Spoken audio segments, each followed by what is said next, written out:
राम आणि लक्ष्मण हे एकत्र झालेले आहेत। हा धनुष्यबाण अयोध्येला जाणार आहे।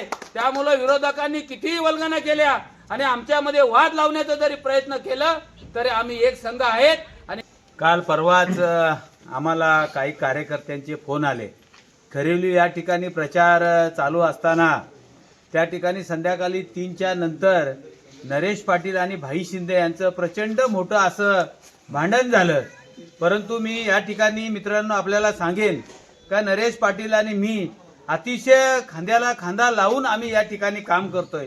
आम्ही त्या दिवशी माझा डबा आम्ही दोघांनी एकत्र खाल्ला आणि मी या ठिकाणी विरोधकांना निश्चितपणे सांगेन का विरोधकांच्या पायाखालची वालू सरत चालल्यामुळे भारतीय जनता पार्टी, आरपीआय आणि शिवसेना हे अतिशय हाडामासाचे आमचे कार्यकर्ते आहेत, एका जीवाचे कार्यकर्ते आहेत आणि हे कार्यकर्त्यांनी प्रचंड असा या प्रचारामध्ये वेग घेतलेला आहे आणि हा प्रचारामध्ये घेतलेला वेग यांना पाहून यांच्या पायाखालची वालू घसरत चालल्यामुळे समाजामध्ये अपप्रचार करण्याची यांची प्रवृत्ती पहिल्यापासूनच आहे आणि ती आता समाजासमोर येते।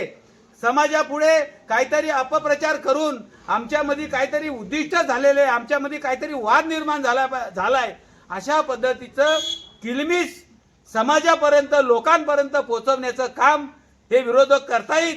पण मी या ठिकाणी त्यांना खात्रीने सांगेन, आवाहन करून सांगेन का मित्रांनो, राम आणि लक्ष्मण हे एकत्र झालेले आहेत। हा धनुष्यबाण अयोध्येला जाणार आहे। त्यामुळे विरोधकांनी कितीही वल्गना केल्या आणि आमच्यामध्ये वाद लावण्याचा जरी प्रयत्न केला तरी आम्ही एक संघ आहेत आणि एक संघ राहणार आणि महायुतीचा झेंडा या जिल्हा परिषदेवर आणि पंचायत समितीवर फडकणार आहे। याबद्दल आमच्या मनामध्ये कुठलीही शंका नाही। आमचे कार्यकर्ते सगळे एकच आहेत, आमचे कार्यकर्ते सुज्ञ आहेत।